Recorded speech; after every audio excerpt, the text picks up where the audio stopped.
नमस्कार, आप देख रहे हैं द रत्नेश टॉक और मैं हूं रत्नेश रंजन। मेरे सभी सामाजिक परिवार के सदस्यों का बहुत बहुत स्वागत है।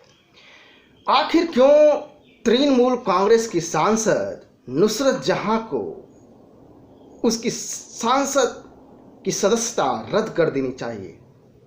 आखिर क्या है पूरा मामला?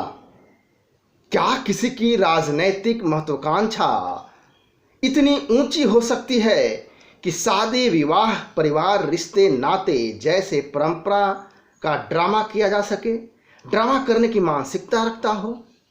क्या व्यक्तिगत जीवन सामाजिक जीवन में अंतर होता है, अंतर होना चाहिए, या दोनों एक ही है, या दोनों में अंतर करके क्यों देखना चाहिए?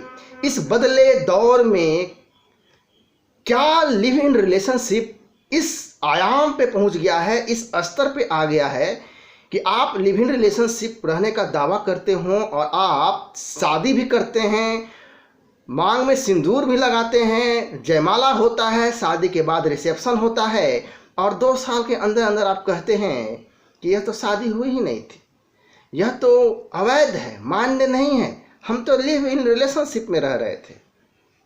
आखिर इसके पीछे मनसा क्या है, इसके मायने क्या है?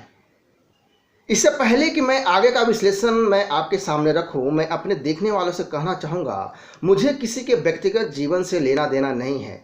चूँकि नुसरत जहां एक राजनैतिक जीवन जी रही हैं, सामाजिक जीवन जी रही हैं, तो वो जो करती हैं, बोलती हैं, जो व्यवहार है, जो सोच है, वह व्यक्तिगत न होकर के वह सामाजिक और देश के लिए है। तो क्या हम ऐसे परंपरा का निर्वहन करने वाले का हम एक प्रेरणा स्रोत बनाने की ओर बढ़ रहे हैं? इसे भी विचार करना पड़ेगा।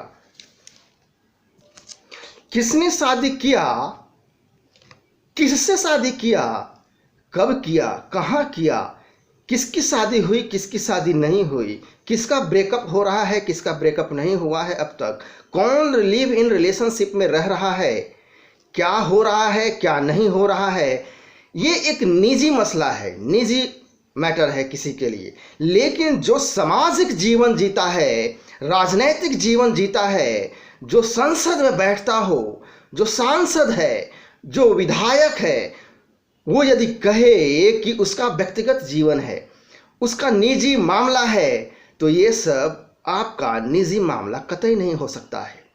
क्योंकि एक पब्लिक पर्सन का प्राइवेट लाइफ भी पब्लिक लाइफ होता है। जो राजनीतिक और सामाजिक जीवन से जुड़े होकर आप ये नहीं कह सकते कि ये आपका जीवन निजी लाइफ है। ऐसा इसलिए क्योंकि आप समाज को, देश को लीड कर रहे हैं, प्रेरणा के स्रोत होते हैं, आप आम जनता को रास्ता दिखा रहे होते हैं जब आप सामाजिक और राजनीतिक जीवन जी रहे होते हैं। साथ ही साथ इस पूरे मामले का जो विश्लेषण है, मैं एक लव जिहाद के एंगल से भी करना चाहूँगा, एक चुनावी हथकंडे के तौर पर भी करना चाहूँगा कि क्या यह एक राजनीतिक षड्यंत्र था, क्या यह एक तृणमूल कांग्रेस का एक राजनीतिक कुचक्र था, आम जनता को बेवकूफ़ बनाने का तरीका था। इस पर भी एक विश्लेषण मैं आपको इसी वीडियो में रखूँगा।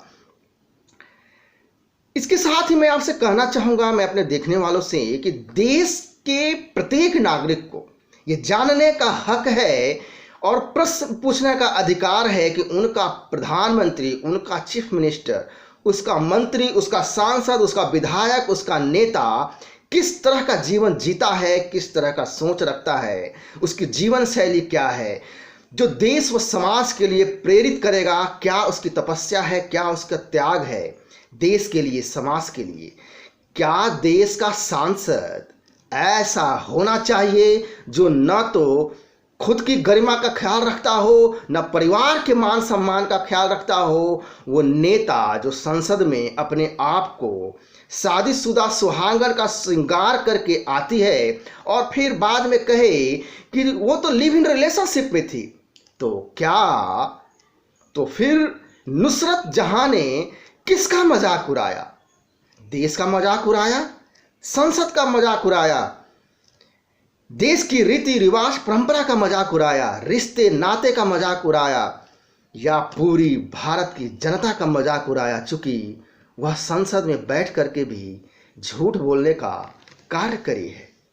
आपने इस वीडियो के स्टार्टिंग में आपको मैंने एक क्लिप दिखाया, नुसरत जहां सांसद बनने के बाद 2019 में वह संसद भवन के अंदर शपथ ले रही होती है और वह अपना नाम नुसरत जहां के साथ साथ हिंदू नाम भी बताती है।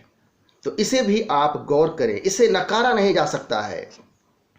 अब 2 साल बीत जाने के बाद, लगभग 2 साल होने के बाद, वो उसका कहना कि तुर्की देश की धरती पर शादी होने की वजह से तुर्की मैरिज एक्ट रेगुलेशन के अनुसार शादी मान्य नहीं है।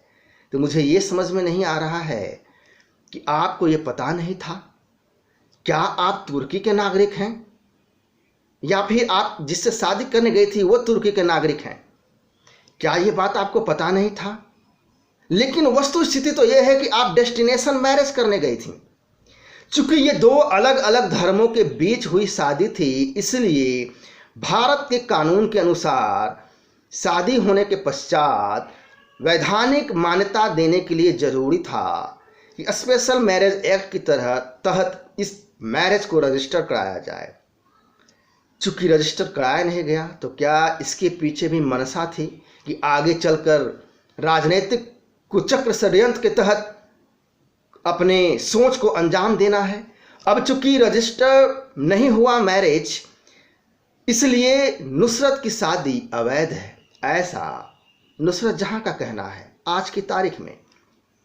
सवाल यहां यह है कि नुसरत जहां की शादी का सोशल अपीयरेंस, सोशल प्रेजेंस सभी ने देखा है। यहां तक कि जो तर्क दिए जा रहे हैं कि वो लिव इन रिलेशनशिप में रह रही थी, ये तर्क स्वयं अपने आप में कुतर्क है, मान्य है, अवैध है। इलेक्शन से पहले एक हलफनामा दायर करना होता है, डिटेल देना होता है इलेक्शन कमीशन को, चुनाव आयोग को, जो कैंडिडेट होते हैं। उस हलफनामे में नुसरत जहां मैरिज स्टेटस कॉलम में अपने आप को शादीशुदा बताती है, मैरिड लिखती है, साथ में शादी की तारीख भी लिखती है। अब चूंकि नुसरत जहां एक इलेक्टेड मेंबर ऑफ पार्लियामेंट है, तो खुद की शादी को अवैध बताकर वो अपने आप को देश के सामने, खुद के फर्जीवाड़ा को सामने ला रही है।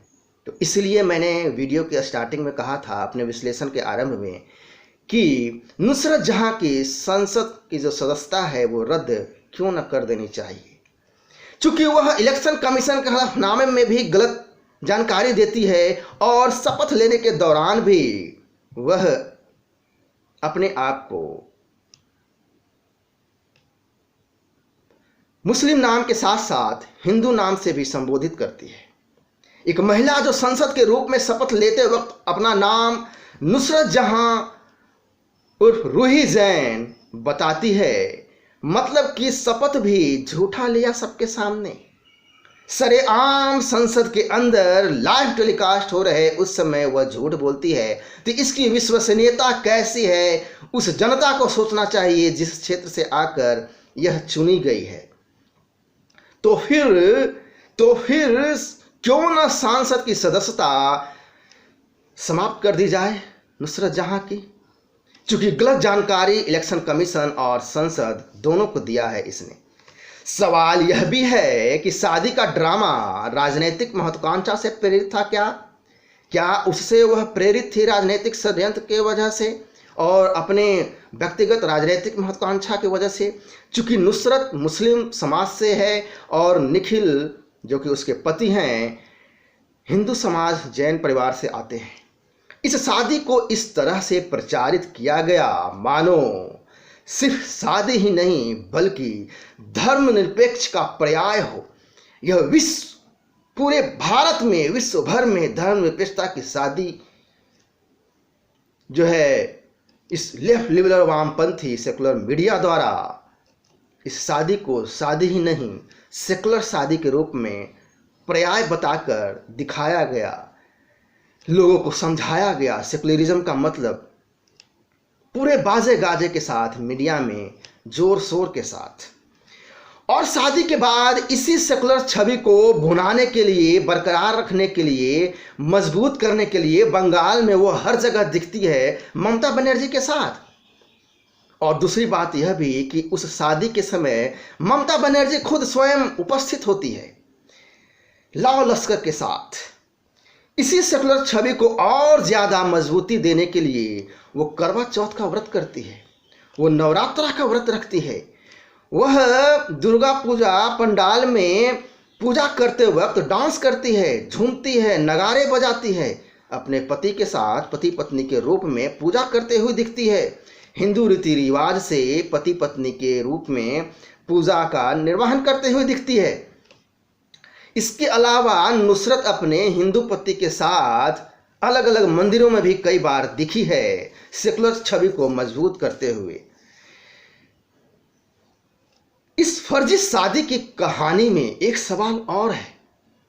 वो सवाल उठता है कि राजनीतिक महत्वाकांक्षा की पराकाष्ठा में सेकुलर दिखाने की चाहत व्यक्तिगत थी या फिर तृणमूल कांग्रेस की मुखिया ममता बनर्जी उर्फ बानो और उस पार्टी के राजनीतिक रणनीतिकार प्रशांत किशोर, यह उन लोगों की राजनीतिक षड्यंत्र था। क्योंकि टीएमसी मुखिया ममता बनर्जी खुद उस शादी में मौजूद होती हैं, जिस शादी को आज नुसरत जहां अवैध और फर्जी बता रही हैं। मतलब कि इस शादी के फर्जीवाड़ा में पूरी की पूरी तृणमूल कांग्रेस और स्वयं उसकी मुखिया ममता बनर्जी उर्फ बानो नुसरत के साथ इस खेल में शामिल थी। तो फिर क्यों ना कहा जाए कि सेकुलर छवि बनाकर नुसरत जहां हिंदू वोट बैंक को पूरी तरह से कंसोलिडेट कर रही थी, सेकुलर छवि बना रही थी ताकि मुस्लिम के साथ साथ सेकुलर हिंदुओं का भी वोट उसे मिल जाए, और वो हिंदुओं का वोट खींचने में वह सफल भी रही, तभी तो वह सांसद बन पाई। मांग में सिंदूर लगाती है, चूड़ियां पहनती है, भारी भरकम जेवर पहनती है, हिंदू रीति रिवाज का परंपरा का निर्वहन करती है, हिंदू त्यौहार में शामिल होती है, करवा चौथ करती है, नवरात्रा करती है, दुर्गा पंडाल में नाचती है, झूमती है, नगाड़े बजाती है, पूजा पाठ करती है। मैं अपने देखने वालों से एक और बात कहना चाहूँगा कि यह मामला लव जिहाद के एंगल से भी तर्कसंगत लगता है। यदि देखते हैं आप इस एंगल से तो बिल्कुल ही तर्कसंगत है। लव जिहाद और फर्जी प्रेम, फर्जी शादी करने की कला भी ये अपने घर में ही बचपन से देखते आई है। नुसरत जहां के पिता का नाम मोहम्मद शाहजहां और माता का नाम श्रीमती सुषमा, जो कि शादी के बाद सुषमा खातून बन जाती है। तो हिंदू मुस्लिम का जो गेम है, जो खेल है, इसको बखूबी ये समझती भी होगी। तो कुल मिलाकर के हिंदू मुस्लिम का जो एंगल है, इसके खानदान में कोई नई बात नहीं है। शायद इसने ये सोचा होगा कि शादी निखिल जैन से कर लेते हैं और यह अपने पिता की तरह नुसरत जहां भी अपने पति को मुस्लिम बना लेगी, धर्मांतरण करवा लेगी। शायद ऐसा सोच हो सकता है। तो यह था पूरा इसका कुचक्र। लव जिहाद के एंगल से भी यह था इसका राजनीतिक महत्वाकांक्षा, और संभवतः तृणमूल कांग्रेस का पार्टी की ओर से भी कुछ न कुछ इसमें षड्यंत्र रहा होगा। साथ ही साथ मैंने आपको बताने का प्रयास किया कि कैसे राजनीतिक जीवन और सामाजिक जीवन दोनों अलग अलग नहीं हो सकता है यदि कोई व्यक्ति सामाजिक और राजनीतिक जीवन में है। तो ये था पूरा विश्लेषण। आशा करता हूँ यह विश्लेषण आपको अच्छा लगा होगा। आप इस वीडियो को लाइक शेयर ज़्यादा से ज़्यादा करें ताकि तार्किक और प्रामाणिक बातें लोगों तक ज़्यादा से ज़्यादा पहुंच सके। मैं फिर मिलूंगा किसी दूसरे वीडियो में दूसरे मुद्दे के साथ। तब तक के लिए नमस्कार, जय हिंद।